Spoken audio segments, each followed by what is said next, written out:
ආයුබෝවන් හැම දෙනාටම ඉතාලි ඉස්කෝලේ YouTube channel එකට අදත් ඔයාලව සාදරයෙන් පිළිගන්නවා. අද මම කතා කරන්නේ parlare dei sentimenti යටතේ. ඒ කියන්නේ හැඟීම් ප්‍රකාශ කරන්න අපි කොහොමද ඉතාලි භාෂාවේ වාක්‍ය යොදාගන්නේ කියන එක පිළිබඳව කතා කරන්නයි. ඉතින් මෙතරදී අපි යොදාගන්නේ verbo sentirsi ඒ සම්බන්ධවත් මම කතා කරනවා. එහෙනම් වැඩි විස්තර නැතුව අපි පාඩම පටන් ගමු. මුලින්ම verbo sentirsi කියන එක verbo riflessivo එකක්. ඒක නිසා මේක සම්බන්ධ වෙද්දී වර්තමාන කාලයේදී ක්‍රියාපදයේ සාමාන්‍ය විදිහට හැදුනට සර්වනාමයක් විදිහට verbo riflessivo එකට අදාළව pronome riflessivo එක යොදා ගන්නවා. ඒක නිසා io නම් mi sento, tu ti senti, lui lei si sente, noi ci sentiamo, voi vi sentite, loro si sentono යටතේ තමයි ක්‍රියාපදය වර්තමාන කාලයේදී සම්බන්ධ වෙන්නේ. පළවෙනි වාක්‍ය විදිහට මම ගත්තා io mi sento bene oggi. io mi sento bene oggi. අද මට හොඳයි. මට සනීපයක් දැනෙනවා කියන තේරුම දෙන්න අපි මේක පාවිච්චි කරනවා. මේ තියෙන්නේ පළවෙනියටම අපි නිතරම භාවිතා කරන අපේ හැඟීමක් ප්‍රකාශ කරන විදිහයි. එතකොට මේ වගේ දෙයකදී වාක්‍ය ප්‍රශ්නයක් විදිහට දෙන්නේ come ti senti oggi? come ti senti oggi? ඒ කියන්නේ ඔයාට අද කොහොමද කියලා අහන්න පාවිච්චි කරන්න. ඉතින් මේ දේවල් සරලව හැමෝම දන්නවා. come කියන ඉන්ටරොගටිව් එක යොදාගෙන තමයි අපි සාමාන්‍යයෙන් ප්‍රශ්නේ අහන්නේ. එහෙම නැත්නම් ඕගොල්ලන්ට ප්‍රශ්නයක් විදිහට පාවිච්චි කරන්න වාක්‍යම යොදා ගන්න පුළුවන්. ti senti bene oggi එහෙමත් යොදා ගන්න පුළුවන්. ti senti bene oggi විදිහටත් යොදා ගන්න පුළුවන්. ඔයාට අද හොඳද තමයි එතකොට තේරුම වෙන්නේ.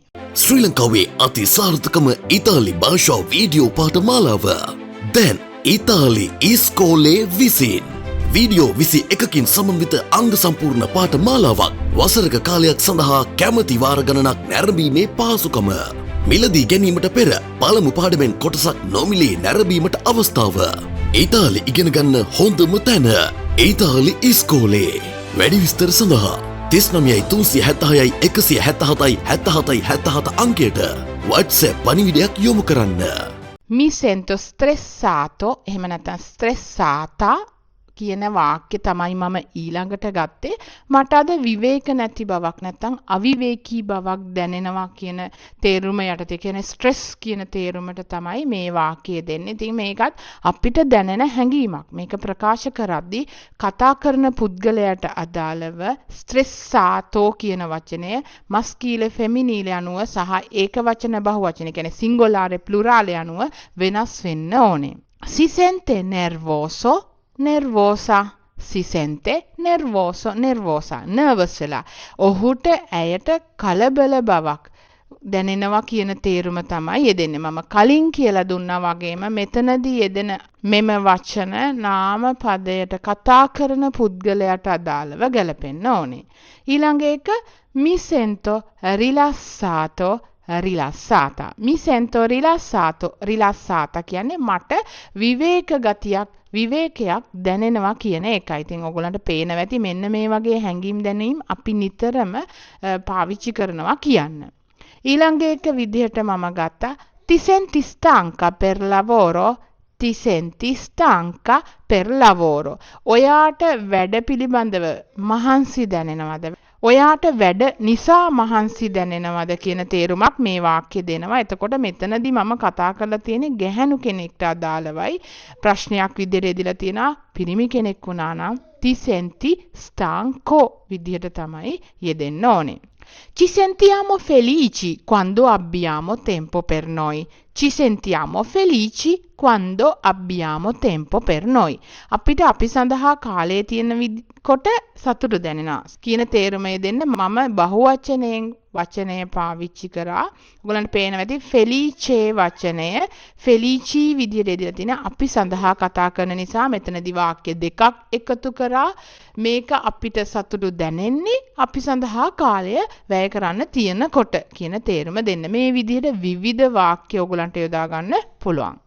සියලුම verbi රිෆ්ලෙක්සිවි අතීත කාලයේදී අවසිලියාරේ එස්සර තමයි භාවිතා වෙන්නේ. ඒ නිසා sentir si කියන ක්‍රියාපදයේ අතීත කාලයේදී mi sono sentito sentita වෙනවා io වෙද්දී tu ti sei sentito sentita lui lei si è sentito sentita noi ci siamo sentiti sentite voi vi siete sentiti sentite loro si sono sentiti sentite විදිහට තමයි සම්බන්ධ වෙන්නේ. එතකොට අතීත කාලයේදී වාක්‍යයක් ගත්තම මෙන්න මේ විදිහට oggi mi sono sentito sentita stressato එහෙම නැත්නම් stressata කතා කරන කෙනාට අනුවයි හැමතිස්සෙම පදය භාවිතා වෙන්නේ. අද මට අවිවේකයක් දැනුණා.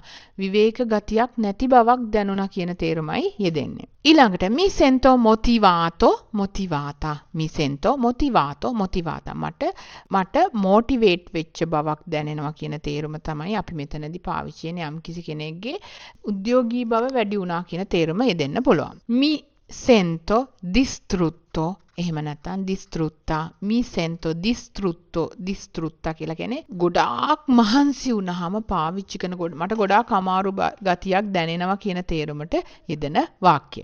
come ti senti එකට non lo so come ti senti කියලා අහුවාම ඔයගලන්ට non lo so කියලාත් උත්තර දෙන්න පුළුවන්. ඔයාට කොහොමද දැනෙන්නේ? අනේ මන්ද එහෙම නැත්නම් මන් දන්නේ කියන තේරුම යටතේ මෙන්න මේ විදිහට පිළිතුරු දෙන්න පුළුවන් අවස්ථාවල් තියෙනවා. mi sento stanco morto mi sento stanco morto මේ පාවිච්චි කරලා තියෙන්නේ පිරිමි කෙනෙක්ට මට හරිම මහන්සි කියන තව විදිහක් තමයි මේ තියෙන්නේ. mi sento a pezzi mi sento a pezzi පෙත්සි කියලා කියන්නේ කෑලි කියන තේරුම නෑ. මෙතනදී එහෙම තේරුමක් දෙන්නේ නෑ. මට හරිම මහන්සි කියන තවත් විදිහක් තමයි mi sento a pezzi පාවිච්චි වෙන්නේ. È stata una giornata pesante. È stata una giornata pesante කියන්නේ හරිම මහන්සි දවසක් වුණා. අද දවස ගැන කතා කරද්දී අපේ හැඟීම් ප්‍රකාශ කරන්න මේ වගේ වාක්‍ය හරි වටිනවා. È stata una giornata tranquilla. È stata una giornata tranquilla. අද චුට්ටක් calm down දවසක්, නිදහස් දවසක් කියලා තේරුම තමයි ඒ වාක්‍යෙන් දෙන්නේ. È stata una giornata lunga. È stata una giornata lunga. lunga කිව්වහම දිගයි කියන තේරුම දුන්නට මෙතනදී කතා කරන්නේ වැඩ අධික දවසක් වුණා කියන තේරුම යෙදෙන්නටයි. ඕගලන්ට කැමති නම් වෙන වචන ඕන එකක් භාවිතා කරලා ඊට අදාළව වාක්‍ය හදාගන්න පුළුවන්. Ho avuto una giornata piena. Ho avuto una giornata piena. මෙතනදී නම් verbo sentire කියන එක පාවිච්චි කරලා නැහැ. sentirsi කියන එක verbo avere දාලා මට වැඩ අධික දවසක් වුණා කියන්න යොදා ගන්න පුළුවන් මේ ආකාරයටත්. Non ho avuto un attimo libero. Non ho avuto un attimo libero කියලා කියන්නේ මට පොඩ්ඩක්වත් නිදහස තිබුණේ නැහැ කියන තේරුම දෙන්න දෙන වාක්‍යය. මෙතනදී verbo avere තමයි අතීත කාලයෙන් භාවිතා වෙලා තියෙන්නේ. niente speciale niente speciale විශේෂයක් නැහැ කියන්න මෙන්න මේ වාක්‍යයක් යොදා ගන්න පුළුවන්. tutto bene හැමදේම හොඳින් කියන තේරුම දෙන්නත් යෙදෙන වාක්‍යයක් පාවිච්චි කරන්න පුළුවන්. එහෙම නැත්නම් la giornata è andata abbastanza bene. La giornata è andata abbastanza bene. එතකොට තේරුම වෙන්නේ දවස තරමක් හොඳින් ගෙවුණා කියන තේරුමයි.